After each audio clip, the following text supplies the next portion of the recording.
ఇంక ఈ మధ్య నాకీ హెల్త్ ప్రాబ్లమ్ అయ్యి బ్లడ్ తక్కువ ఉండడం వల్ల అంటే బ్లడ్ తక్కువ ఉందనేసి చాలా ప్రాబ్లమ్స్ అయితే ఫేస్ చేశాను. అంటే కళ్ళు తిరగడం, ఇలా అలసటగా ఉండడం, ఏ పని చేయలేకపోవడం, ఇలా ఇబ్బంది అయితే పడుతూ ఉంటే నాకు సజెషన్ చేశారనమాట.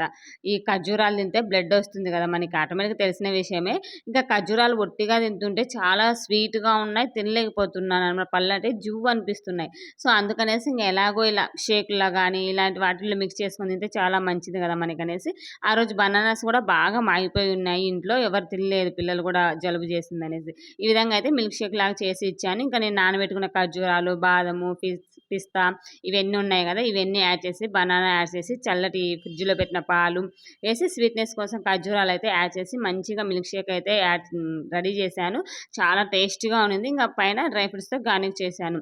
ఈ ఖర్జూరాలు ఎలాగో స్వీట్ ఉంటుంది కాబట్టి మనం ఒట్టిగా తినలేనప్పుడు ఇలా జ్యూస్‌లలో ఎట్లైనా మిల్క్ షేక్‌లలో గానీ యాడ్ చేసుకొని తిన్నామంటే మనకి ఎలాగో ఇవి హెల్త్ బెనిఫిట్స్ అనేవి వీటి ద్వారా ఖచ్చితంగా అయితే వస్తాయి. ఇంకా బనానా గూడా హెల్తీ ఫుడ్డే గదా!